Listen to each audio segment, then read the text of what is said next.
Hello everyone, welcome to VSC. ভিএসসিতে তোমাদের প্রত্যেককে স্বাগত। আমি রাহুল চক্রবর্তী, ভিএসসির ইতিহাসের এডুকেটর হিসেবে আজকে তোমাদের সাথে ভিএসসির এই প্ল্যাটফর্মে আরও একটা সেশন। এবং আমরা আজকে ইতিহাসের যে যে সেশনটা নিয়ে আলোচনা করব, সেই সেশনটা যে ভীষণ ইম্পর্ট্যান্ট, ভীষণ গুরুত্বপূর্ণ, সেটা বলার অপেক্ষা রাখে না। কারণ আমাদের আজকের সেশন যে টপিকটার ওপর আয়োজিত হতে চলেছে, সেই টপিকটা হচ্ছে কি রিলিজিয়াস রিফর্ম মুভমেন্ট। আমরা যেটাকে বলতে পারি প্রতিবাদী ধর্ম সংস্কার আন্দোলন। তো প্রতিবাদী শব্দটা এখানে লেখা নেই, প্রোটেস্ট্যান্ট প্রতিবাদী শব্দটা থাকলে হতো Protestant religious reform movement. But আমার এই হেডিংয়ে দেওয়া আছে রিলিজিয়াস রিফর্ম মুভমেন্ট, মানে ধর্মীয় সংস্কার আন্দোলন। আর যদি আমরা এই ধর্মীয় সংস্কার আন্দোলন নিয়ে কথা বলি, অন্তত প্রাচীন ভারতের ইতিহাসের রেসপেক্টে, তাহলে একটা কথা বলা যেতে পারে যে প্রতিবাদী ধর্ম আন্দোলনের সময়কালটা হচ্ছে 600 খ্রিস্টপূর্বাব্দ। ঠিক আছে, 600 খ্রিস্টপূর্বাব্দ এবং তার পরবর্তী সময়টাই বলতে পারো এই প্রতিবাদী ধর্ম সংস্কার আন্দোলনের উত্থান ঘটে। তোমরা জানো যে ভিএসসির এই প্ল্যাটফর্মে আমি ইতিহাসের যে তোমার চ্যাপ্টারগুলো রয়েছে সেগুলো কিন্তু ক্রোনোলজিক্যালি আমি আলোচনা করিয়ে গেছি। এখনো পর্যন্ত আমার প্রাগৈতিহাসিক যুগের ভারতবর্ষ, সিন্ধু সভ্যতা, বৈদিক সভ্যতা, মহাজনপদ, মগধের উত্থান আলোচনা হয়েছে এবং আজকের সেশনে আমি তোমাদের সাথে আলোচনা করতে আছি প্রতিবাদী ধর্ম সংস্কার আন্দোলন, এবং একেবারে চ্যাপ্টার ওয়াইজ ক্রোনোলজিক্যালি আমরা আলোচনাটা করছি। প্রতিবাদী ধর্ম সংস্কার আন্দোলন, এটার সময়কালটা পেয়ে গেলাম 600 খ্রিস্টপূর্বাব্দ। তাই এটা আমাদের পরীক্ষায় কিন্তু প্রশ্নটা দেয় যে প্রতিবাদী ধর্ম আন্দোলনের সময়কালটা কত। মনে রাখবে 600 খ্রিস্টপূর্বাব্দে প্রতিবাদী ধর্ম আন্দোলন বা ধর্মীয় সংস্কারবাদী আন্দোলনগুলোর উত্থানের সময়কাল। এখন তোমরা একটা প্রশ্ন করতে পারো যে স্যার, আপনি যে আলোচনা করছেন বারবার করে একটা শব্দ ব্যবহার করছেন প্রতিবাদী, তাই প্রতিবাদী শব্দটা অর্থ কি, কেন বলছেন প্রতিবাদী? আর এই যে ধর্ম সংস্কার আন্দোলনগুলোর কথা বলছেন, এই ধর্ম সংস্কার আন্দোলনগুলোই বা কোন কোন ধর্ম সংস্কার আন্দোলন? বেসিক্যালি আমরা আজকের যে টপিকটাই যে ধর্ম সংস্কার আন্দোলনগুলো নিয়ে কথা বলছি, মাই ডিয়ার স্টুডেন্টস, এই ধর্ম সংস্কার আন্দোলনগুলোর মধ্যে তিনটে ধর্ম সংস্কার আন্দোলনকে আমরা রাখতে পারি বা তিনটে ধর্মকে রাখতে পারি। একটা হচ্ছে বুদ্ধিজম বা আমরা যেটাকে বৌদ্ধ ধর্ম বলে থাকি, একটা হচ্ছে তোমার জৈনিজম, আমরা যেটাকে বলতে পারি জৈন ধর্ম, ঠিক, এবং আরেকটা হচ্ছে আজীবিকা। তো এই হচ্ছে মোটামুটি তিনটে ধর্ম, যে তিনটে ধর্মকে আমরা ধর্মীয় সংস্কার আন্দোলন বলে অভিহিত করতে পারি। এবং এই তিনটে ধর্মের উত্থান এই 600 খ্রিস্টপূর্বাব্দে ঘটেছিল। ঠিক আছে, তাহলে আমরা এখান থেকে আরো একটা এক্সট্রা ইনফরমেশন পেলাম। কি এক্সট্রা ইনফরমেশন পেলাম? সেটা হচ্ছে প্রতিবাদী আন্দোলন বা ধর্ম সংস্কার আন্দোলনের সময়কালটা কত। ধর্ম সংস্কার আন্দোলনের সময়কাল হচ্ছে 600 খ্রিস্টপূর্বাব্দ, ঠিক। আর এই ধর্ম সংস্কার আন্দোলনে 600 খ্রিস্টপূর্বাব্দে মোট কটা ধর্মের উত্থান ঘটেছিল?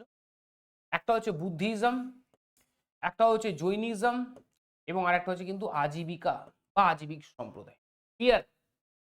এবার যে বিষয়টা এখানে তোমাদের খুব গুরুত্বপূর্ণভাবে মনে রাখতে হবে যে প্রতিবাদী, এই যে প্রতিবাদী বলে শব্দটা আমি ব্যবহার করছি, ঠিক আছে, তোমরা প্রশ্ন করতেই পারো যে স্যার প্রতিবাদী কেন বলছে না, আপনি প্রতিবাদী টার্মটা কেন বলছেন? এই ধর্মগুলো প্রতিবাদী মানে কোন ধর্মের বা কিসের প্রতিবাদ হিসেবে ধর্মগুলো গড়ে উঠেছে?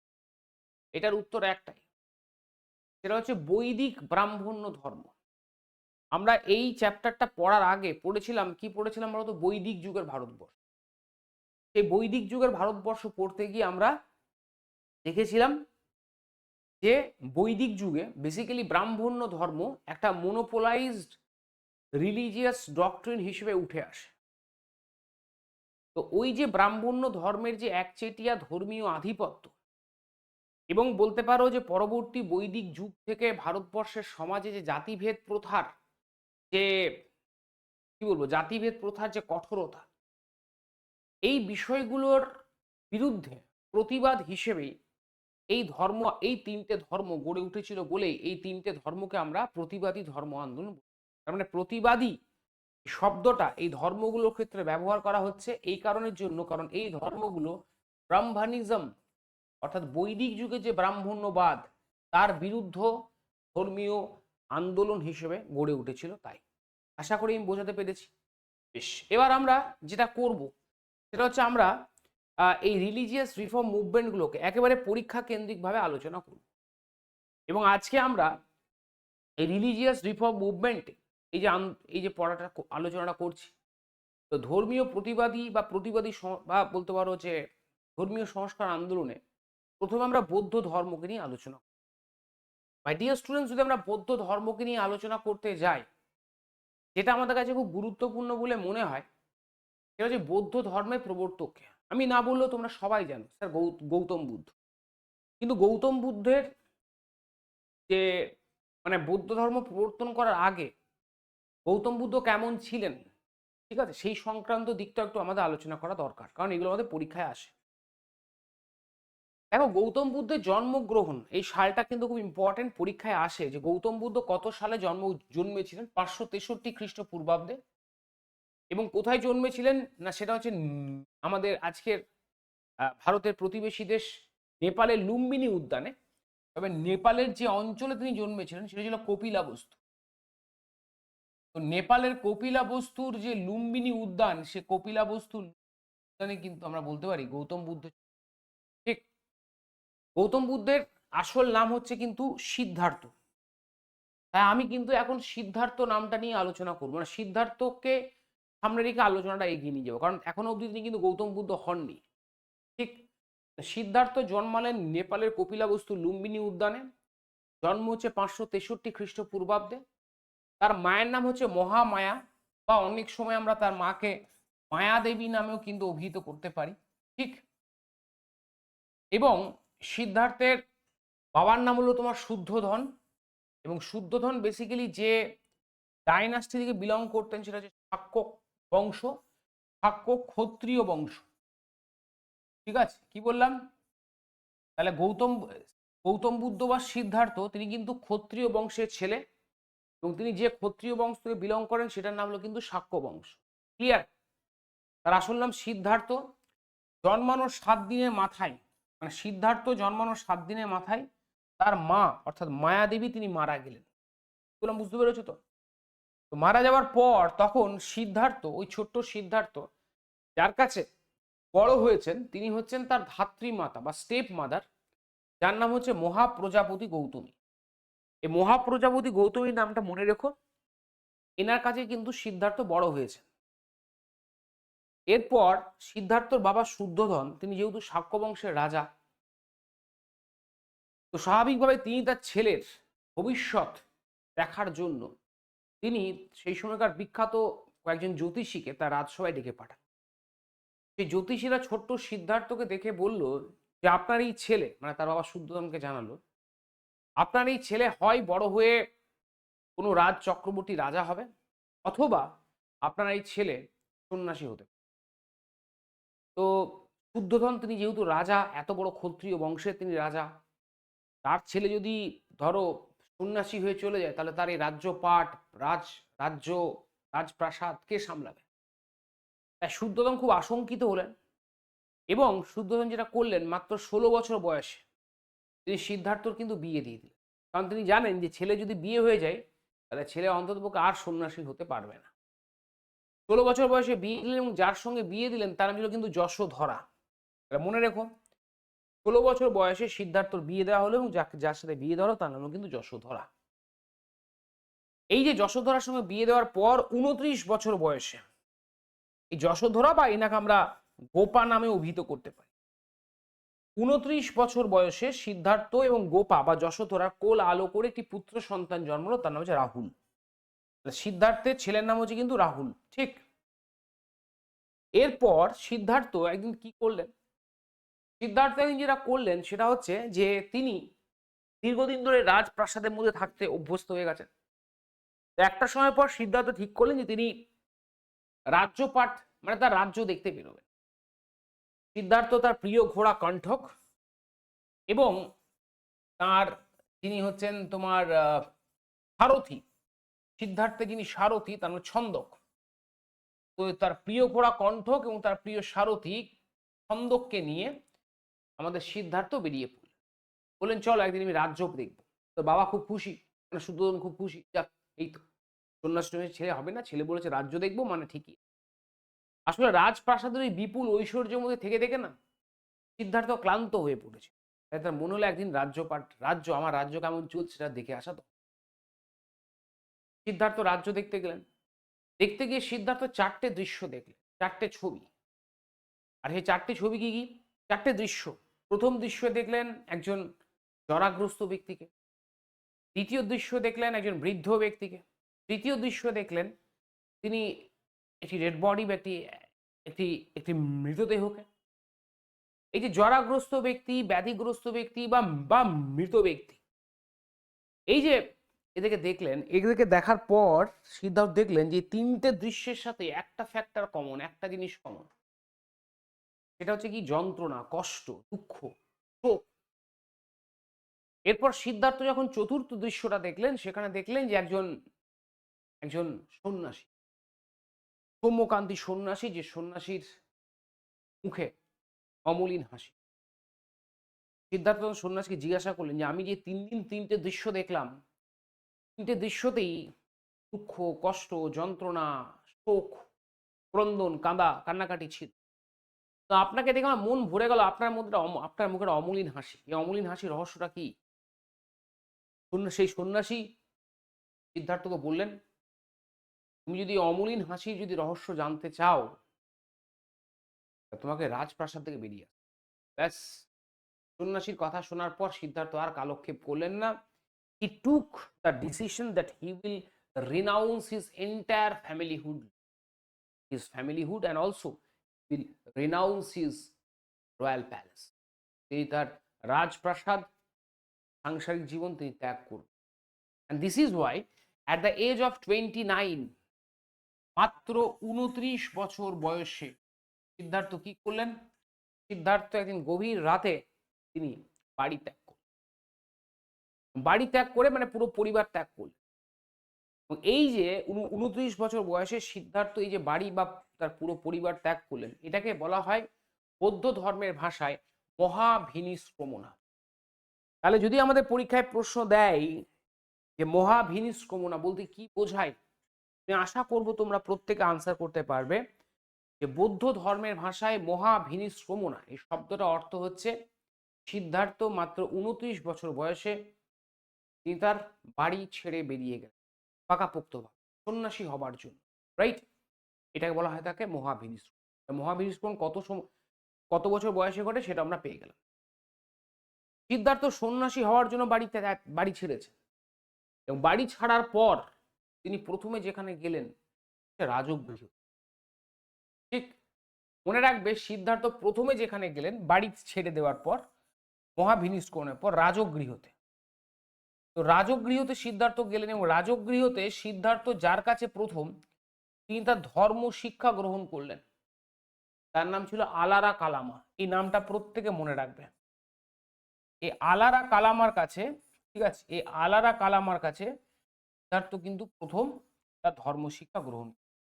তাহলে যদি আমাদেরকে পরীক্ষায় প্রশ্ন জিজ্ঞাসা করে সিদ্ধার্থের প্রথম ধর্মগুরু কে ছিলেন, তো মনে রাখবে সিদ্ধার্থের প্রথম ধর্মগুরুর নাম ছিল কিন্তু আলারা কালামা এবং রাজগৃহতে তিনি কিন্তু গেলেন। তো আলারা কালামা তিনি কিন্তু সাংখ্য দর্শনের বললাম, বুঝতে পেরেছি, সাংখ্য দর্শনের লোক ছিলেন। কিন্তু আলারা কালামার কাছে না থাকার পরও সিদ্ধার্থের মন ভরল না। তিনি যে উদ্দেশ্য নিয়ে বেরিয়েছেন, আলারা কালামা কিন্তু তাকে সেই উদ্দেশ্য পূরণ করতে পারলেন না। তাই সিদ্ধার্থ কি করলেন? রাজগৃহ ছেড়ে তিনি চলে গেলেন শটান, যেখানে সেটা হচ্ছে কিন্তু বৈশালীতে, রাইট? বৈশালীতে গিয়ে সিদ্ধার্থ তার দ্বিতীয় ধর্মগুরু হিসেবে যাকে গ্রহণ করলেন তার নাম হচ্ছে রুদ্রক রামপুত্র। মনে রাখবে, এই রুদ্রক রামপুত্র হচ্ছেন সিদ্ধার্থের দ্বিতীয় ধর্মগুরু এবং ইনি কিন্তু বৈশালীতে ছিলেন। তাহলে আমরা এটাও মনে রাখবো যে সেটা হচ্ছে সিদ্ধার্থের প্রথম ধর্মগুরুর নাম হচ্ছে আলারা কালামা আর দ্বিতীয় ধর্মগুরুর নাম হলো কিন্তু রুদ্রক রামপুত্র। ঠিক, এটা মনে রাখবে। কিন্তু রুদ্রক রামপুত্র কাছে পৌঁছানোর পরও সিদ্ধার্থ ঠিক ওই যে বললাম, তিনি যে উদ্দেশ্য নিয়ে বাড়ি ছেড়েছেন তার মন কিন্তু ভরল না। সিদ্ধার্থ এবারও কিন্তু মন ভুল। রুদ্রকর রামপুত্রকে তিনি আশ্রম ছেড়ে বেরিয়ে পড়লেন। বেরিয়ে পড়ে সিদ্ধার্থ যেখানে পৌঁছলেন, যে প্রদেশটায়, মাই ডিয়ার স্টুডেন্টস, সেই প্রদেশটার নাম হচ্ছে তোমার উরুবিল্ল। সিদ্ধার্থ যে প্রদেশটায় পৌঁছলেন সেই প্রদেশটার নাম হচ্ছে উরুবিল্ল। এই উরুবিল্লর আজকের নাম কি? এই উরুবিল্লর আজকের নাম হচ্ছে কিন্তু বুদ্ধ গয়া, বা আমরা এটাকে বোধ গয়া বলে থাকি। এই উরুবিল্ল প্রদেশে পৌঁছলেন এবং উরুবিল্ল প্রদেশের যে নদীটার তীরে তিনি তপস্যা করতে বসলেন বা সাধনা করতে বসলেন, সেই নদীটার নাম হচ্ছে নৈরঞ্জনা রিভার। তাহলে on the bank of the Nairanjana river, অর্থাৎ আমরা বলতে পারি যে উরুবিল্ল প্রদেশে গিয়ে নৈরঞ্জনা নদীর তীরে বসে, নৈরঞ্জনা নদীর তীরে বসে মাই ডিয়ার, এবং যে গাছের তলায় তিনি বসেছিলেন, পিপল ট্রি, পিপল গাছের তলায়, মানে অশ্বত্থ গাছের তলায় বসে সিদ্ধার্থ তার তপস্যা করা শুরু। এবং at the age of the 35, যখন সিদ্ধার্থের বয়স হচ্ছে 35 বছর, মনে রাখবে যখন সিদ্ধার্থের বয়স হচ্ছে 35 বছর, আমরা দেখলাম ঠিক সেই সময় সিদ্ধার্থ কি হলেন, এই 35 বছর বয়সে নৈরঞ্জনা নদী, যে নৈরঞ্জনা নদীর আজকের নাম হলো ফল্গু নদী। অনেকেই জানো গয়া, আমাদের বিহারের যে গয়া অঞ্চলটা রয়েছে সেখানে ফল্গু নদী রয়েছে। এবং আমাদের যে আমাদের যে হিন্দু ট্র্যাডিশন, সেখানে কিন্তু ফল্গু নদীকে বলা হয় একটা অভিশপ্ত নদী, যে সীতা মাতা নাকি ফল্গুকে অভিশাপ দিয়েছিলেন, ফল্গু নদীকে। তাই ফল্গু নদীর উপরে বালি কিন্তু তলায় জল। তো এই ফল্গু নদী বা নৈরঞ্জনা নদীর তীরে বসে সিদ্ধার্থ পিপল গাছের তলায় বসে 35 বছর বয়সে তিনি কিন্তু যেটা লাভ করলেন সেটা এনলাইটেন্ড। এনলাইটেন্ড মানে, এনলাইটেন্ড শব্দ অর্থ হচ্ছে নির্বাণা। তাহলে সিদ্ধার্থ নির্বাণ লাভ করলেন। এই যে নির্বাণ, এই নির্বাণ শব্দটার অর্থ হচ্ছে, সেটা কি বলতো, এনলাইটেন্ড। এনলাইটেন্ড মানে কি? জ্ঞান প্রাপ্তি। এবং এই নির্বাণ লাভ করার পরই Siddhartha now came to be known as, ঠিক আছে, সিদ্ধার্থেরও বুদ্ধ হলেন। বুদ্ধ শব্দ অর্থ কি?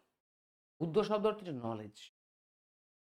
তিনি বুদ্ধত্ব অর্জন করলেন, অর্থাৎ নতুন একটা দর্শন, নতুন একটা জ্ঞানের আলোক প্রাপ্তি তিনি, বা আলোক তিনি প্রাপ্ত হলেন। তাই সিদ্ধার্থ হয়ে গেলেন কিন্তু। তাহলে এটা তোমরা প্রত্যেকে মনে রেখো যে সিদ্ধার্থ কোথায় নির্বাণ লাভ করেন।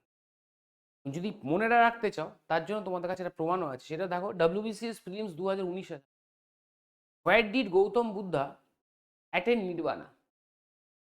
বুদ্ধ কোথায় নির্বাণ লাভ করেছেন? তো এটার উত্তর হচ্ছে আমরা সবাই করতে পারবো, সেটা হচ্ছে কোথায়? বুদ্ধগয়াতে। যেখানে নির্বাণ লাভ করেছিলেন সেটা আজকের নাম হলো কিন্তু বুদ্ধগয়া। ক্লিয়ার? WBCS প্রিলিমস 2022-এর আরো একটা প্রশ্ন আছে বুদ্ধকে নিয়ে, সেটা আমি বলবো। এরপর আমি কিন্তু সিদ্ধার্থ বলবো না, এরপর আমি শটান, এবার আমরা কিন্তু গৌতম বুদ্ধ শব্দটা বলতে পারি। এবার গৌতম বুদ্ধ তিনি তো ধরো বুদ্ধত্ব অর্জন করলেন। বুদ্ধত্ব অর্জন করার পর তিনি যে ধর্মটা, তিনি এই যে ধর্মটা শুরু করলেন, মানে বৌদ্ধ ধর্ম, এই বৌদ্ধ ধর্মকে তো গৌতম সিদ্ধার্থকে বা গৌতম বুদ্ধকে তো প্রচার করতে হবে। প্রচার করার জন্য গৌতম বুদ্ধ শটান যে জায়গাটা এলেন সেটা হচ্ছে সারনাথ। মনে রাখবে, গৌতম বুদ্ধ যেখানে এলেন সেটা হচ্ছে সারনাথ। মাই ডিয়ার স্টুডেন্টস, সারনাথে এসে গৌতম বুদ্ধ প্রথম পাঁচজনকে আমরা বলতে পারি যে প্রথম পাঁচজনকে গৌতম বুদ্ধ কি দিলেন? প্রথম পাঁচজনকে তিনি তার ধর্ম শিক্ষা সারনাথে। কোথায় বললাম? সারনাথ, যে সারনাথ আছে উত্তরপ্রদেশে অবস্থিত। গৌতম বুদ্ধ সারনাথে প্রথম পাঁচজন ব্যক্তিকে তিনি যেই বৌদ্ধ ধর্ম লাভ করেছেন, তিনি যে নির্বাণ লাভ করেছেন, সেই নির্বাণ সংক্রান্ত শিক্ষা তিনি তার এই পাঁচজন ব্যক্তিকে প্রদান করেন। এই ঘটনাটাকে বলা হয়, কি বলা হয়? ধর্মচক্র প্রবর্তন। তো মনে রাখবে, ধর্মচক্র প্রবর্তন এই ব্যাপারটা কি? ধর্মচক্র প্রবর্তন বলতে এটাই বোঝায় যেখানে গৌতম বুদ্ধ তার প্রথম পাঁচজন সারমানকে বা প্রথম পাঁচজন শিষ্যকে তিনি ধর্ম শিক্ষা প্রদান করেন। আর তিনি সেটা কোথায় দিয়েছিলেন? ধর্ম শিক্ষাটা তিনি দিয়েছিলেন যেখানে, সেটা হচ্ছে সারনাথ। তাহলে এটা আমাদের আশা করি মনে রাখতে পারবো। তাহলে দেখো এখানে আরো একটা প্রশ্ন আছে, যেটা WBCS প্রিলিমস 2022-এ এসেছে।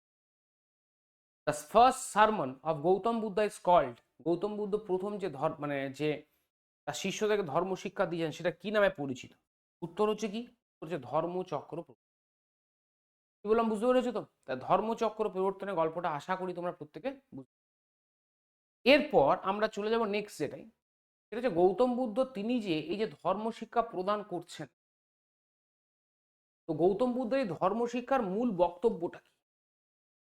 দেখো, গৌতম বুদ্ধের ধর্ম শিক্ষার যদি মূল দর্শনটা মানে তার যদি ধর্ম শিক্ষার মূল আইডিওলজি নিয়ে আমরা আলোচনা করি, তা গৌতম বুদ্ধের ধর্ম শিক্ষার আইডিওলজি দাঁড়িয়ে রয়েছে চারটে থিওরির উপর। চারটে থিওরি। আর এই চারটে থিওরিকে আমরা বলতে পারি সেটা হচ্ছে কি বলতো, আর্য সত্য বলতে পারি আমরা এটাকে। বুদ্ধের এই থিওরিটাকে আমরা বলতে পারি আর্য সত্য। ইয়েস, আর্য সত্য। এবার তোমরা আমাকে বলতে পারছো আর্য সত্য ব্যাপারটা কি? আর্য সত্য ব্যাপারটা হচ্ছে এটাই, গৌতম বুদ্ধ বললেন সেটা হচ্ছে আমাদেরকে, গৌতম বুদ্ধ তার ধর্ম দর্শনে বারবার করে যে তত্ত্বটার উপর জোর দিচ্ছেন, থিওরিটার উপর, সেই থিওরিটা হচ্ছে এটাই যে আমাদেরকে যেটা করতে হবে সেটা হচ্ছে কি বলতো, গৌতম বুদ্ধ বললেন আমাদের জীবনে মানে আমাদের পৃথিবীতে আমাদের জীবনের এই যে এত কষ্ট এত দুঃখ, এই দুঃখ তিনি বললেন সর্বসত্যি। বুদ্ধ বললেন যে দুঃখ ছাড়া আমাদের কাছে আর কোনো আলাদা পথ নেই, দুঃখ আমাদের পেতেই হবে। তাই গৌতম বুদ্ধ বললেন প্রথম টার্ম যেটা আর্য সত্য, সেটা সব্যম দুঃখ, মানে আমরা যখন জন্মেছি তখন আমাদের কিন্তু দুঃখ পেতেই হবে, সব্যম দুঃখম। ঠিক আছে? এবার লোকজন প্রশ্ন করলো যে আচ্ছা আমাদের দুঃখ কেন আমরা পাবো? গৌতম বুদ্ধ বললেন প্রত্যেকটা দুঃখের নির্দিষ্ট কারণ আছে। এটাকে বুদ্ধ তার ভাষায় বললেন সামুদায়া, SAMUDAY, অর্থাৎ প্রত্যেকটা দুঃখের সুনির্দিষ্ট কারণ আছে, সামুদায়া। এবার লোকজন জিজ্ঞাসা করলো এই যে দুঃখের কারণ আছে, আমরা কি দুঃখকে প্রতিরোধ করতে পারি? বুদ্ধ বলেন হ্যাঁ, অবভিয়াসলি আমরা দুঃখকে প্রতিরোধ করতে পারি, আর সেটা হচ্ছে নিরোধা, NIRODH। এই নিরোধা মানে হচ্ছে কি আমরা দুঃখকে প্রতিরোধ করতে পারি, রাইট? তাহলে সব্যম দুঃখম মানে জীবন হচ্ছে দুঃখময়, সমুদয়া মানে হচ্ছে প্রতিটা দুঃখের সুনির্দিষ্ট কারণ রয়েছে, তৃতীয় হচ্ছে নিরোধা, আমরা চাইলে দুঃখকে প্রতিরোধ করতে পারি, আর 4 নাম্বার যেটা হচ্ছে, এবার লোকজন জিজ্ঞাসা করলো বুদ্ধকে কিভাবে আমরা দুঃখকে প্রতিরোধ করতে পারি? বুদ্ধ বললেন আমরা দুঃখকে প্রতিরোধ করতে পারি যেটার মাধ্যমে, সেটা হচ্ছে কি, সেটা হচ্ছে অষ্টাঙ্গিক মার্গ। বুদ্ধ বললেন আমরা দুঃখকে প্রতিরোধ করতে পারি যেটার মাধ্যমে, সেটা হচ্ছে অষ্টাঙ্গিক। বললেন হ্যাঁ, আমরা চাইলেই দুঃখকে প্রতিরোধ করতে পারি, তার জন্য আমাদেরকে জীবনে অষ্টাঙ্গিক মার্গকে পালন করতে। বললাম বুঝতে পেরেছ? এবার লোকজন জিজ্ঞাসা করলো যে আপনি তো বললেন দুঃখের কারণ আছে সমুদয়, দুঃখের কারণটা কি? বুদ্ধ এক কথায় বললেন আমাদের জীবনে দুঃখের কারণ হচ্ছে আমাদের তৃষ্ণা, আমাদের ডিজায়ার, আমাদের ইচ্ছে। এটাই হচ্ছে কিন্তু এই তৃষ্ণা, অর্থাৎ এই যে ডিজায়ার, এটাই হচ্ছে দুঃখের প্রধান কারণ। আরো পেতে হবে, আরো পেতে হবে, আরো পেতে হবে। এই যে আরো পেতে হবে এই মানসিকতা, আমি অল্পতে সন্তুষ্ট, এটাই কিন্তু আমাকে করা হচ্ছে ইনক্রিজিংলি আমাকে দুঃখের দিকে কিন্তু আমাকে পুশ আপ করছে। যাও তুমি দুঃখের দিকে গিয়েছো। এটা দেখো WBCS এর প্রিলিমস 2016-তে এসেছিল যে according to Buddhism the cause of all sorrow is, Gautam বুদ্ধের মতে বা বুদ্ধ ধর্মের মতে বুদ্ধ ধর্মের প্রধান লক্ষ্যটাই যেটা হচ্ছে মানে দুঃখের প্রধান কারণ যেটা হচ্ছে সেটা কি, সেটা হচ্ছে কিন্তু এই সরি ডিজায়ার বা তৃষ্ণা। এবার এই যে গৌতম বুদ্ধ তার এই যে ধর্ম দর্শনের কথা বললেন, এই যে চতুর আর্য সত্যের কথা বললেন এবং অষ্টাঙ্গিক মার্গ, অষ্টাঙ্গিক মার্গ মানে বুদ্ধ তার ধর্ম দর্শনে অষ্টাঙ্গিক মার্গ মানে চাইছেন 8টা পথের, 8টা পথ। এবং সে 8টা পথ হচ্ছে কি, তো বললেন তুমি জীবনে যে কাজই করো না কেন, তুমি তুমি তোমার সংকল্প, তোমার প্রচেষ্টা, তোমার তোমার তোমার বৃত্তি, তোমার চিন্তা ভাবনা, সমস্ত কিছুর আগে একটা ভালো করে গুড, মানে আমরা পৃথিবীতে যে কাজটাই করি না কেন বুদ্ধের দর্শন অনুযায়ী, তার আগে যদি আমরা গুড বসিয়ে নিই, আমাদের প্রত্যেকটা অ্যাক্টিভিটির পিছনে দিয়ে একটা করে সৎ উদ্দেশ্য থাকে, হ্যাঁ, তাহলে সত্যি বলো না আমাদের পৃথিবীকে আলাদা করে আর পারমাণবিক বোমার কোনো প্রয়োজন আছে? হ্যাঁ, পৃথিবীর প্রত্যেকটা মানুষ বুদ্ধের এই দর্শনকে অনুসরণ করতো যে আমরা যে কাজই করি না কেন সততা বজায় রেখে করবো, সত্যি পৃথিবীতে হানাহানি হিংসার কোনো প্রয়োজন পড়তো, তাই না মাই ডিয়ার স্টুডেন্টস? বুদ্ধ এই অষ্টাঙ্গিক মার্গের কথা। গৌতম বুদ্ধ তার ধর্ম প্রচারের করার ক্ষেত্রে তিনি যে বিষয়টার উপর বারবার করে জোর দিয়েছেন সেটা হচ্ছে নন ভায়োলেন্স। তিনি বলেছেন যে হিংসার কোনো জায়গা নেই আমার ধর্মে। তিনি বলেছেন তিনি অহিংসার উপর জোর দিন। একই সঙ্গে বৈদিক যুগ থেকে চলে আসা যে কাস্ট সিস্টেম, এই কাস্ট সিস্টেমকে গৌতম বুদ্ধ ভেঙে চুরমার করে দিয়ে entirely discarded the caste system that was prevalent during the Vedic period. হ্যাঁ, গৌতম বুদ্ধ বললেন জাতি, ধর্ম, বর্ণ, এমনকি লিঙ্গ, instead of caste, creed, and gender, everyone, প্রত্যেকে, everyone is eligible to attain nirvana, প্রত্যেকে নির্বাণ লাভ করতে পারে, প্রত্যেকে বৌদ্ধ ধর্ম গ্রহণ করতে পারে। আর গৌতম বুদ্ধ যেটা করেছেন সেটা হচ্ছে তিনি তার সবচেয়ে প্রিয় শিষ্যের নাম ছিল আনন্দ। এই আনন্দ হচ্ছেন গৌতম বুদ্ধের সবচেয়ে প্রিয় শিষ্য, অথচ আনন্দ জাতিতে ছিলেন ক্ষত্রিয়। গৌতম বুদ্ধের মারা যাবার পর প্রথম বৌদ্ধ সঙ্গীতিতে যিনি সভাপতিত্ব করেছিলেন তার নাম ছিল মহাকাশ্যপ। তো এই যে মহাকাশ্যপ, ইনি হচ্ছেন গৌতম বুদ্ধের প্রথম বলতে পারো বৌদ্ধ সঙ্গীতির সভাপতি। এই মহাকাশ্যপ ছিলেন জাতিতে ব্রাহ্মণ, রাইট। গৌতম বুদ্ধের আরো একজন শিষ্য ছিলেন যার নাম ছিল উপালি, UPALI। মাই ডিয়ার স্টুডেন্টস, উপালি ছিলেন জাতিতে বারবার, বা আমরা যাকে বলি নাপিত। গৌতম বুদ্ধ আবার বারাঙ্গানা, যেমন ধরো আম্রপালি, এই যে আম্রপালি, এই আম্রপালি হচ্ছেন একজন বারাঙ্গানা প্রস্টিটিউট, তাকেও গৌতম বুদ্ধ তার প্রদান করেছে। গৌতম বুদ্ধ তিনি যে সংঘ প্রতিষ্ঠা করেছিলেন, তিনি জানতেন যে তার মারা যাওয়ার পরও তার এই ধর্মকে টিকিয়ে রাখতে হবে, তাই তিনি সংঘ প্রতিষ্ঠা করেছিলেন, বৌদ্ধ সংঘ, একটা অর্গানাইজেশনের ফ্রেমওয়ার্ক দিয়েছেন তিনি বৌদ্ধ ধর্মকে। এবং এই বৌদ্ধ সংঘে গৌতম বুদ্ধ যেটা করেছিলেন সেটা হচ্ছে পুরুষদের সঙ্গে সঙ্গে তিনি মহিলাদেরও কিন্তু প্রবেশাধিকার দিয়েছিলেন, রাইট। এবং এবং তোমাদের বলে রাখি, গৌতম বুদ্ধ প্রথম যে মহিলাকে ধর্ম শিক্ষা দিয়েছিলেন তার নাম ছিল, তিনি হচ্ছেন তাঁরই ধাত্রীমাতা, যার কাছে তিনি বড় হয়েছেন ছোট থেকে, তার নাম হচ্ছে মহাপ্রজাপতি গৌতমী কাছে কিন্তু গৌতম বুদ্ধ বড় হয়েছেন। এবং এই মহাপ্রজাপতি গৌতমীকে গৌতম বুদ্ধ তার প্রথম নারী শিষ্যা বা ফিমেল ফলোয়ার হিসেবে তাকে গ্রহণ করেছে, এটা মনে রেখো। তার মানে বুঝতে পারলে যে গৌতম বুদ্ধ যে প্রচলিত যে সিস্টেমটা সেটা তিনি ব্রেক করে দিই। বৌদ্ধ ধর্মে আরেকটা কনসেপ্ট রয়েছে, সেই কনসেপ্ট হচ্ছে ত্রিরত্ন।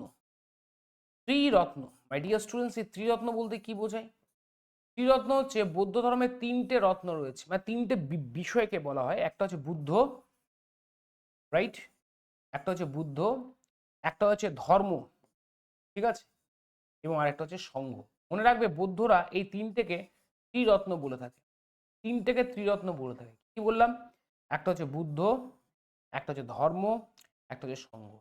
এটা আমাদের মনে থাকবে তো, ত্রিরত্ন কনসেপ্টটা, বুদ্ধ, ধর্ম, সংঘ, এই তিনটেকে বলা হয় থাকে কিন্তু। Clear my dear students?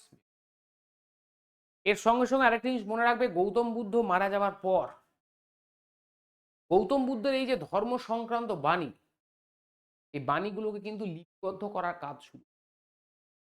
R on the basis of the initiative taken by his followers after the death of Gautam Buddha, সেটা হচ্ছে the religious texts were written. Gautam Buddha মারা যাওয়ার পর তার শিষ্যরা যখন তার এই বাণীগুলোকে লিপিবদ্ধ করার কাজটা শুরু করলেন, তখন যে ধর্মগ্রন্থরা রচিত হলো সেটা বলে ত্রিপিটক। দেখো এই যে ঝুড়িগুলোর ছবি তোমরা দেখতে পাচ্ছ আমার পিপিটিতে, এখানে ঝুড়ি রয়েছে, তিনটে ঝুড়ি, তিনটে মানে ত্রি, আর ঝুড়ি শব্দ অর্থ হচ্ছে পিটকা, PITAKA।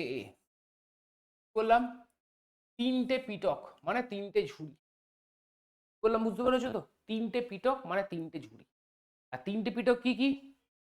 ত্রিপিটকের একটা পিটকের নাম হচ্ছে সুত্ত পিটক, রাইট, একটা পিটকের নাম হচ্ছে তোমার বিনয়া পিটক, আর আরেকটা পিটকের নাম হচ্ছে অভিধম্ম পিটক। এই যে তিনটে পিটক, এই তিনটে পিটকে আইডিয়া স্টুডেন্ট, এই তিনটে পিটককে একত্রে বলা হয় ত্রিপিটক। ঠিক, তাহলে মনে থাকবে তো ত্রিপিটক ব্যাপারটা কি? ত্রিপিটক হচ্ছে বৌদ্ধদের ধর্মগ্রন্থ, আর এই পিটক শব্দ অর্থ ঝুড়ি, আর তিনটে পিটক, ঠিক আছে, তাই ত্রিপিটক। এখানে দেখো WBCS প্রিলিমস একটা প্রশ্ন দিয়েছিল 2015-তে, বলা হচ্ছে which of the following was not a Buddhist genealogical text. বলা হচ্ছে নিচের কোনটা বৌদ্ধ ধর্মের জেনেলজিক্যাল টেক্সট ছিল না? অপশন এ তে রয়েছে সূত্র পিটক, অপশন বি তে রয়েছে বিনয় পিটক, অপশন সি তে রয়েছে অভিধম্ম পিটক, আর অপশন ডি তে রয়েছে দীপবংশ। তো দেখো এটা আমরা সহজে উত্তর করতে পারবো দীপবংশ, তাই না? কারণ দীপবংশ তোমার জেনেলজিক্যাল টেক্সট ছিল না, এটা একটা সিংহলি মানে শ্রীলঙ্কাতে রচিত এটি বৌদ্ধ গ্রন্থ ছিল। ঠিক আছে, চলো আমরা চলে যাবো নেক্সট স্লাইডে। এবার গৌতম বুদ্ধ যে অষ্টাঙ্গিক মার্গের কথা বলেছেন, এই অষ্টাঙ্গিক মার্গ ইজ লাইক আ হুইল। ছবিটা দেখেই বুঝতে পারছো, লাইক আ হুইল।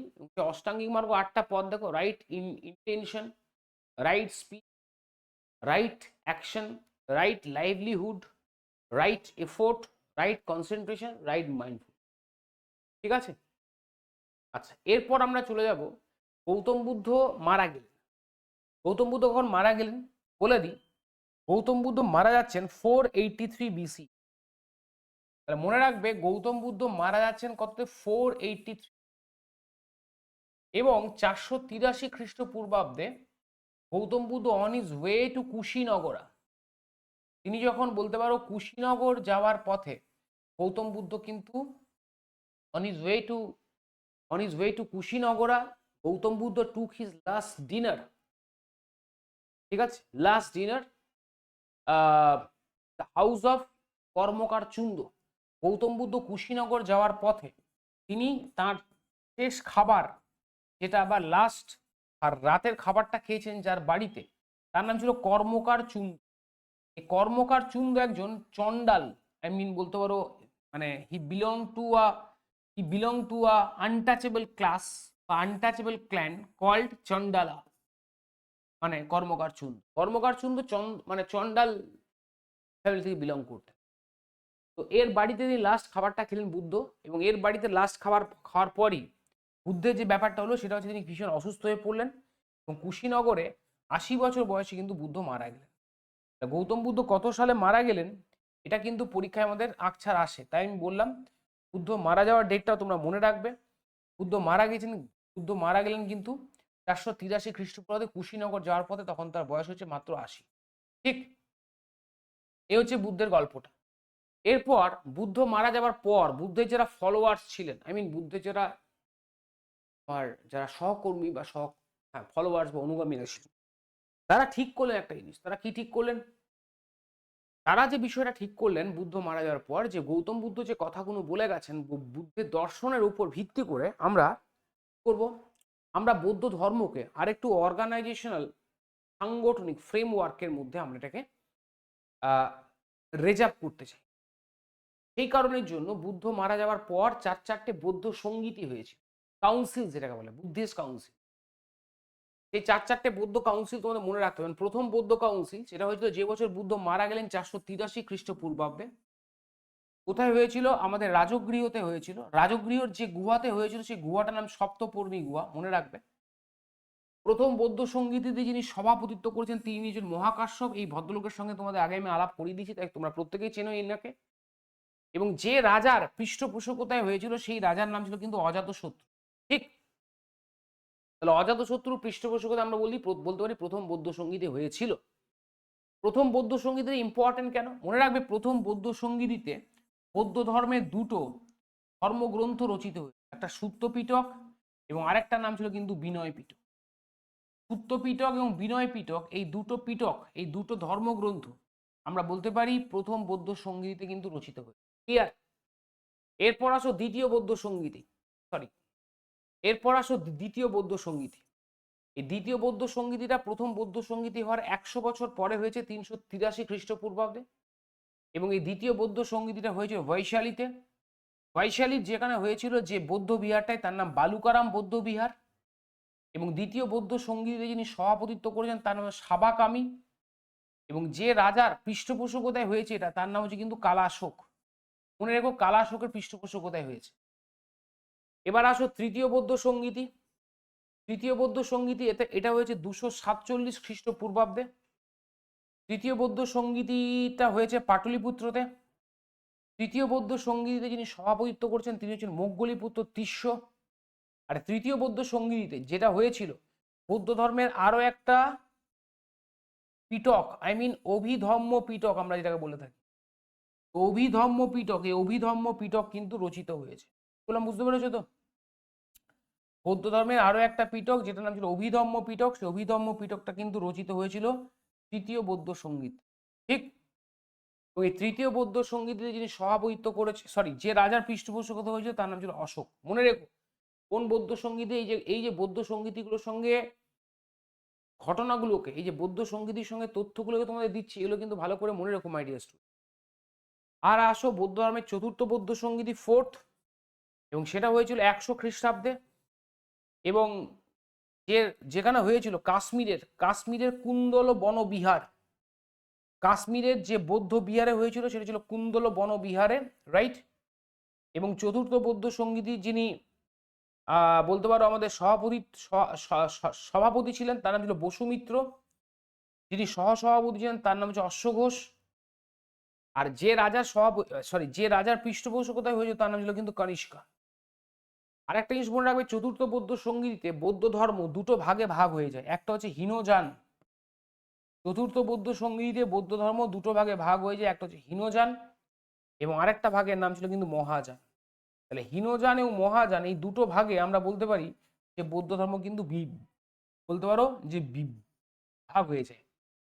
ঠিক আছে, তাহলে এটা পরীক্ষায় প্রশ্ন আসে যে কোন বৌদ্ধ সঙ্গীতে বৌদ্ধ ধর্ম হীনযান আর মহাযান এই দুটো পার্টে বিভক্ত হয়ে যায়। মনে রাখবে, যে বৌদ্ধ সঙ্গীতে বৌদ্ধ ধর্ম হীনযান ও মহাযান এই দুটো ভাগে বিভক্ত হয়ে যায়, সেই বৌদ্ধ সঙ্গীতিটার নাম ছিল কিন্তু চতুর্থ বৌদ্ধ সঙ্গীতি। ঠিক আছে, এই হচ্ছে মোটামুটি আমাদের 4টে বৌদ্ধ সঙ্গীতি ও বৌদ্ধ ধর্ম নিয়ে আলোচনা। এরপর আমরা চলে যাব নেক্সট যে ধর্মটা নিয়ে আলোচনা করব সেটা হচ্ছে কি জৈনিজম। এরপর আমরা নেক্সট যে আরেকটা রিলিজিয়াস রিফর্ম মুভমেন্ট ধর্ম সংস্কার আন্দোলন নিয়ে কথা বলবো সেটা হচ্ছে কি জৈনিজম। দেখো, জৈনিজম নিয়ে আলোচনা যদি করি তাহলে মোটামুটি ভাবে বলা যেতে পারে বৌদ্ধ ধর্মের প্রবর্তক হচ্ছেন কে? গৌতম বুদ্ধ, রাইট। কিন্তু জৈন ধর্মে যদি বলা হয় ব্যাপারটা কি স্যার? দেখো, জৈন ধর্মের কথা বলা মানে আমাদের সামনে যে নামটা চোখের সামনে ভেসে ওঠে তার তার ছবি তোমরা দেখতে পাচ্ছ, তিনি হচ্ছে আমাদের স্বামী মহাবীরা বা মহাবীর। জৈন ধর্মের কথা বলা মানে কিন্তু মহাবীর জৈনের নাম আমাদের সামনে ভেসে ওঠে। কিন্তু মহাবীর জৈনের ব্যাপারটা সম্পর্কে বলি, জৈন ধর্মে একটা কনসেপ্ট ছিল। এই কনসেপ্টটা হচ্ছে Tirthankaras concept. Concept my dear students, Tirthankara. জায়গাটা খুব ভালো করে বুঝবে।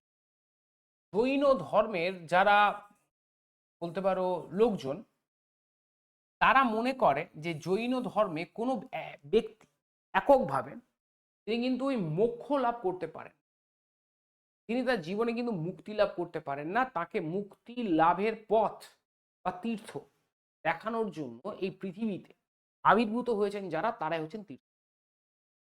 তাহলে জৈন ধর্মে কিন্তু তীর্থঙ্কর রয়েছেন, যে তীর্থঙ্কররা সাধারণ মানুষকে জৈন ধর্মে মুক্তির পথ দেখানোর বা মুক্তির পথ বা তীর্থ রচনা করে, তারাই তীর্থ। জৈন ধর্মে এরকম 24 জন তীর্থঙ্কর রয়েছে। কতজন? সংখ্যাটা কিন্তু নেহাত কম না। জৈন ধর্মের টোটাল তীর্থঙ্করের সংখ্যা হচ্ছে 24। 24 জন তীর্থঙ্কর রয়েছে। আর এই 24 জন তীর্থঙ্করের মধ্যে সবার ওপরে যিনি রয়েছেন, প্রথম তীর্থঙ্কর যিনি, তার নাম হচ্ছে ঋষভদেব। পরীক্ষায় আসে। তাহলে যদি বলে যে the concept of Tirthankara was found in which of the following religious doctrine, তীর্থঙ্করের কনসেপ্টটা আমরা নিচের কোন ধর্মীয় ধর্ম আন্দোলনে দেখতে পাই? আমি আশা করব আমরা প্রত্যেকটা উত্তর করতে পারবো, সেটা হচ্ছে জৈন ধর্মে। এবং জৈন ধর্মের যিনি প্রথম তীর্থঙ্কর, জৈন ধর্মের যিনি প্রথম তীর্থঙ্কর তার নাম কি? জৈন ধর্মের যিনি প্রথম তীর্থঙ্কর তার নাম হচ্ছে কিন্তু, তার নাম কি বললাম? তার নাম হচ্ছে তোমার আমাদের তার নামটা কি না, জৈন ধর্মের যিনি প্রথম তীর্থঙ্কর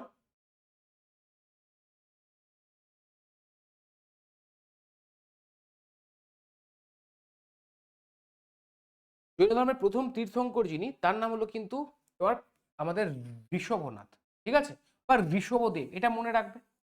জৈন ধর্মের 24 জন বাকি তীর্থঙ্করের নাম মনে রাখার কোনো প্রয়োজন নেই, কারণ নাম মনে রাখার দরকার নেই, কারণ অতগুলো নাম মনে রাখা সম্ভব নয়। জৈনদের প্রথম তীর্থঙ্করের নাম মনে রাখবে। জৈনদের আরেকজন তীর্থঙ্করের নাম মনে রাখবে, যেমন হচ্ছে মল্লিনাথ। এই মল্লিনাথ নামটা কেন ইম্পর্টেন্ট? কারণ জৈনদের এই যে তোমার টোটাল 24 জন তীর্থঙ্কর ছিলেন, তাদের মধ্যে সবাই ছিলেন কিন্তু পুরুষ, এক্সেপ্ট উইথ অ্যান অ্যানোমালি, একটা এক্সেপশন ছিল, একটাই ব্যতিক্রম ছিল, আর তিনি হচ্ছেন মল্লিনাথ। এই মল্লিনাথ ছিলেন জৈন ধর্মের একমাত্র ফিমেল তীর্থঙ্কর। তাহলে আমরা এটা মনে রাখবো যে এই মল্লিনাথ তিনি হচ্ছেন জৈন ধর্মের একমাত্র, বললাম মাই ডিয়ার স্টুডেন্টস, ফিমেল তীর্থঙ্করা, এটা মনে রাখবে। এবং এই মল্লিনাথ 19তম 19th জৈন তীর্থঙ্কর ছিল। ক্লিয়ার? জৈনদের এরপর 24তম তীর্থঙ্করের নাম বলবো। 24তম তীর্থঙ্কর, সরি 23তম তীর্থঙ্কর, তার নাম হচ্ছে পার্শ্বনাথ জৈন। এই পার্শ্বনাথ জৈনের নামটা কেন ইম্পর্টেন্ট? এই পার্শ্বনাথ জৈন ইনি হচ্ছেন জৈনদের 23তম তীর্থঙ্কর। এই কারণে ইম্পর্টেন্ট, কারণ এই যে জৈনদের পার্শ্বনাথ জৈনের আগে, পার্শ্বনাথ জৈন হচ্ছেন জৈনদের 23তম তীর্থঙ্কর। এই পার্শ্বনাথ জৈনের আগে যে 22 জন তীর্থঙ্কর পৃথিবীতে এসেছিলেন, পার্শ্বনাথ জৈনের আগে যে 22 জন তীর্থঙ্কর এই পৃথিবীতে এসেছিলেন, তারা কেউই কিন্তু ঐতিহাসিক চরিত্র ছিলেন না। বললাম তারা কিন্তু কেউই, কি বললাম, ঐতিহাসিক চরিত্র ছিলেন না। কিন্তু পার্শ্বনাথ জৈন তিনি রক্ত মাংসের মানুষ হিসেবে এই পৃথিবীতে তার আবির্ভাব ঘটেছিল, তাই তিনি জৈনদের 23তম তীর্থঙ্কর। আর জৈনদের যিনি শেষ তীর্থঙ্কর, তার নাম হচ্ছে কিন্তু মহাবীরা। এই মহাবীরা ইনি হচ্ছেন কিন্তু জৈনদের 24তম ও লাস্ট তীর্থঙ্কর। মনে রাখবে, মহাবীর তিনি হচ্ছেন কিন্তু জৈনদের 24তম ও শেষ তীর্থঙ্কর। ক্লিয়ার? তাহলে এই হচ্ছে আমাদের জৈনদের তীর্থঙ্করের গল্পটা, কাইন্ডলি মনে রাখবে। এবার আমরা মহাবীর পড়ানোর আগে পার্শ্বনাথ জৈনকে নিয়ে খুব সিম্পলি কয়েকটা বিষয় নিয়ে আলোচনা করব। দেখো, পার্শ্বনাথ জৈন তিনি মহাবীরের আগে পৃথিবীতে এসেছিলেন রক্ত মাংসের চরিত্র, আমি বলেছি। মানে পার্শ্বনাথ জৈন হি ওয়াজ আ হিস্টোরিক্যাল ফিগার, ঠিক আছে। এবং এই পার্শ্বনাথ জৈন তিনি আমাদের বারাণসী, যেটা সেই বারাণসীর লোক। পার্শ্বনাথ জৈন হচ্ছেন বারাণসীর লোক, তিনি বেনারসে জন্মগ্রহণ করেছেন। এবং পার্শ্বনাথ জৈন তিনি বারাণসীর লোক, এবং তিনিও ক্ষত্রিয়, এরপর পার্শ্বনাথ জৈন কিন্তু বলতে পারো তিনি বাড়ি ত্যাগ করেন। বাড়ি ত্যাগ করার পর তিনি জৈন ধর্ম গ্রহণ করেন। জৈন ধর্ম গ্রহণ করার পর পার্শ্বনাথ জৈন যে কাজটা করেছিলেন সেটা হচ্ছে কি, জৈন ধর্মের যে তত্ত্ব, তার যে রিলিজিয়াস ডক্ট্রিন, সেই রিলিজিয়াস ডক্ট্রিনকে তিনি 4টে ভাগে ভাগ করেছেন, যেটা বলে চতুর্জাম। এটা কিন্তু পরীক্ষাতে আমাদের আসে, theory of the Chaturyama, the theory of the Chaturyama. এই যে চতুর্জাম তত্ত্ব, the theory of the Chaturyama, it was introduced by Parshvanath Jain. চতুর্জাম তত্ত্ব, মাই ডিয়ার স্টুডেন্টস, এটা কিন্তু পার্শ্বনাথ জৈনের হাত ধরে। আর সেই চতুর্জাম তত্ত্ব কি কি? পার্শ্বনাথ জৈন চতুর্জামের মধ্যে প্রথমে দিলেন অহিংসাকে, অর্থাৎ বুদ্ধের মতো তিনিও কিন্তু অহিংসার উপর জোর দিলেন। তারপরে তিনি বলেন কি, তারপরে তিনি বলেন অস্তেয়। এই অস্তেয় মানে কি বলতো? অস্তেয় মানে হচ্ছে চুরি না করা, রাইট। 3 নাম্বার যেটা তিনি বললেন সেটা সত্যবাদিতা, অর্থাৎ সবসময় সদা সত্য কথা বলতে হবে। আর 4 নাম্বার তিনি যেটা বললেন সেটা হচ্ছে অপরিগ্রহ। অপরিগ্রহ মানে হচ্ছে নন পজেশন, অর্থাৎ কোনো কিছুর প্রতি আমাদের আসক্তি না থাকা। তো মাই ডিয়ার স্টুডেন্টস, এটা হচ্ছে কিন্তু পার্শ্বনাথ জৈনের চতুর্জাম তত্ত্বের থিওরি, খেয়াল থাকবে তো।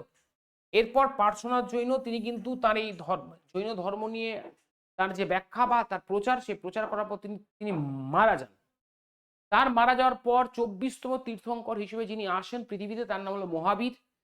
এবং মনে রাখতে পারো, মহাবীর তিনি কিন্তু গৌতম বুদ্ধের কন্টেম্পোরারি। জন্ম সালটা থেকে বুঝতে পারছো, গৌতম বুদ্ধ জন্মাচ্ছেন 563-তে, আর মহাবীর জন্মাচ্ছেন 540-এ, মানে ওই 20-23 বছরের একটা ব্যবধান রয়েছে। মহাবীর যেখানে জন্মেছিলেন সেটা হচ্ছে বৈশালীর কুণ্ডগ্রামে। মহাবীরের আসল নাম হচ্ছে কিন্তু বর্ধমান, মনে রাখবে, তার আসল নাম হচ্ছে কিন্তু বর্ধমান। মহাবীরের বাবার নাম হলো কিন্তু তোমার সিদ্ধার্থ। মহাবীর যে ক্ষত্রিয় বংশে, মহাবীরও কিন্তু ক্ষত্রিয়, তিনি যে ক্ষত্রিয় বংশে জন্মেছেন, সেই ক্ষত্রিয় বংশটার নাম হচ্ছে কিন্তু গ্যাত্রিক। গ্যাত্রিক নামক ক্ষত্রিয় বংশ তিনি জন্মেছেন। মহাবীরের মায়ের নাম হলো কিন্তু ত্রিশলা, এবং এই মহাবীরের মা তিনি হচ্ছেন যে রাজবংশের মেয়ে, সেটা হচ্ছে কিন্তু লিচ্ছবি। মনে রাখবে মহাবীরের মা তিনি কি হচ্ছেন কিন্তু লিচ্ছবি রাজবংশের রাজকন্যা। মহাবীরের স্ত্রীর নাম হলো কিন্তু তোমার যশোদা, মনে রাখবে। মহাবীরের বিয়ে হয়। মহাবীরের মেয়ের নাম, তার নাম হচ্ছে কিন্তু প্রিয়দর্শনা। এই যে এই প্রিয়দর্শনা বা অনজ্জা, গৌতম বুদ্ধের ছেলে, মহাবীরের কিন্তু মেয়ে, এটা মনে রাখবে। মহাবীরের মায়ের নাম বলেছি, মহাবীর কোন ক্ষত্রিয় বংশে জন্মগ্রহণ করেন সেটা বলেছি, মহাবীরের বাবার নাম বলেছি, এগুলো সবই কিন্তু মনে রেখো। মহাবীরের মেয়ের নাম বললাম অনজ্জা বা প্রিয়দর্শনা। মহাবীর তার মেয়ের বিয়ে দিয়েছিলেন যার সঙ্গে? জামালির সঙ্গে। জামালি, JAMALI। এই জামালি হচ্ছেন মহাবীরের সানিল্য। কি বললাম মাই ডিয়ার স্টুডেন্টস? এই যে জামালি, JAMALI, জামালি, এই জামালি হচ্ছেন কিন্তু মহাবীরের সানিল্য। আমরা বলতে পারি জামাতা, জামাতা বলতে পারি। কেন জামালি ইম্পর্টেন্ট? মহাবীর যখন জৈন ধর্ম প্রচার করা শুরু করলেন, তখন মহাবীরের কাছে প্রথম জৈন ধর্ম যিনি গ্রহণ করেছিলেন তিনি হচ্ছেন মহাবীরের জামাতা, তার নাম হলো কিন্তু Jamali. Jamali was the first follower who embrace Jainism, বা বলতে পারো who accepted, he was the first follower of Mahavira who accepted the Jainism. মহাবীরের প্রথম যে শিষ্য জৈন ধর্ম গ্রহণ করেছিল মহাবীরের কাছে, তার নাম হলো জামালি। ঠিক। এরপর মহাবীর গৌতম বুদ্ধের মতো 30 বছর বয়সে তিনিও বাড়ি সংসার ত্যাগ করলেন। সংসার ত্যাগ করার পর at the age of the 42, Gautam Buddha at the age of the 35, 35 বছর বয়সে তিনি নির্বাণ লাভ করেছিলেন। কিন্তু মহাবীর 42 বছর বয়সে, আমরা বলতে পারো মহাবীর যেখানে তিনি তার ওই ধর্ম জ্ঞান লাভ করেছিলেন সেটা হচ্ছে জিম্ভিগ্রাম। এই যে আমার পিপিটিতে দেওয়া আছে। তাহলে মহাবীর যেখানে ধর্মজ্ঞান লাভ করেছেন সেটা জিম্ভিগ্রাম, এটা মনে রাখবে। যে নদীর তীরে, সেটা হচ্ছে রিজুপালিকা নদীর তীরে গৌতম বুদ্ধ লাভ করেছিলেন ধর্মশিক্ষা, সেটা হচ্ছে নৈরঞ্জনা নদীর তীরে, তাই তো। আর মহাবীর যেখানে লাভ করলেন সেটা হচ্ছে কিন্তু আমাদের হচ্ছে রিজুপালিকা নদীর তীরে। যে গাছের তলায়, সেই গাছটা হচ্ছে কিন্তু শাল গাছের তলায়। শাল গাছের তলায় জিম্ভিক নামক জিম্ভিক গ্রামে রিজুপালিকা নদীর তীরে মহাবীর কিন্তু তার তিনি এই জৈন ধর্মের শিক্ষা লাভ করলেন। এখন তোমরা বলতে পারো স্যার আপনি তো যখন বৌদ্ধ ধর্ম পড়ালেন তখন বললেন যে গৌতম বুদ্ধ নির্বাণ লাভ করেছে, এবং আমি এটা বলেছিলাম তোমাদেরকে যে বৌদ্ধ ধর্মের সর্বোচ্চ লক্ষ্য হচ্ছে, কোনো ব্যক্তি যদি বৌদ্ধ ধর্ম গ্রহণ করে তাহলে সেই ব্যক্তির সর্বোচ্চ লক্ষ্য হচ্ছে টু অ্যাটেন্ড নির্বাণা, বৌদ্ধ অর্থাৎ নির্বাণ বা বুদ্ধত্ব অর্জন করে। তোমরা আমার প্রশ্ন করতে পারো স্যার জৈনিজমে কি রয়েছে সেরকম? জৈনিজমে যেটা রয়েছে সেটা হচ্ছে কেভলিন। বৌদ্ধ ধর্মে যেটা বলা হচ্ছে নির্বাণ, জৈন ধর্মে সেটা বলা হচ্ছে কেভলিন, কেভালিন, KEVALIN, কেভালিন। কেভালিন মানে কি? কেভালিন মানে হচ্ছে কৈবল্য জ্ঞান, অর্থাৎ চরম জ্ঞান লাভ করা বা মোক্ষ লাভ করা। মহাবীর তিনি কিন্তু কেভলিন লাভ করছেন। দেখো জৈন, যদি আমরা এই শব্দটাকে দেখি জৈন, এই শব্দটাকে যদি আমরা ভেঙে ফেলি, মানে if you break the word Jain, তাহলে এই শব্দটা এসে যেখান থেকে, জিন থেকে, জিন ধাতু থেকে, জিনা। আর জৈন ধর্মে জিনা শব্দের অর্থ হচ্ছে কিন্তু ভিক্টর। জৈন ধর্মে জিনা শব্দ অর্থ কি? ভিক্টর। ভিক্টর মানে তিনি বিজয় লাভ করেন। এবং তিনি কিসের থেকে বিজয় লাভ করেন? তিনি কিসের থেকে? তিনি যেখান থেকে বিজয় লাভ করেন মাই ডিয়ার স্টুডেন্টস, সেটা হচ্ছে কি? তিনি যেখান থেকে বিজয় লাভ করেন সেটা হচ্ছে তোমার যে এই যে আমাদের যে সরল রিপু রয়েছে, আমাদের যে বেসিক ইনস্টিংক্টগুলো রয়েছে, বেসিক ইনস্টিংক্টগুলোকে যখন আমরা ওভারকাম করি, অতিক্রম করি, তখনই আমরা কিন্তু at that time will become জিনা বা ভিক্টর। বললাম, বুঝতে পেরেছো তো? এটা হচ্ছে জৈন ধর্মের কিন্তু কনসেপ্ট। মহাবীর তিনি যখন এই জৈন ধর্ম, এই কেভলিন বা কৈবল্য জ্ঞান অর্জন করলেন, অর্জন করার পর মহাবীর তিনি যে কাজটা করলেন সেটা হচ্ছে তিনি ধর্মশিক্ষা শুরু করলেন দেওয়া। এবং বলতে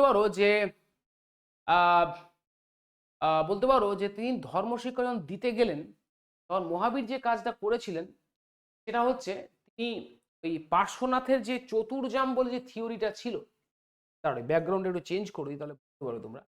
পার্শ্বনাথের যে চতুর্জাম বলে যে থিওরিটা ছিল, সেই চতুর্জাম থিওরিটার সাথে না মহাবীর আরো একটা তত্ত্ব অ্যাড করে দিল।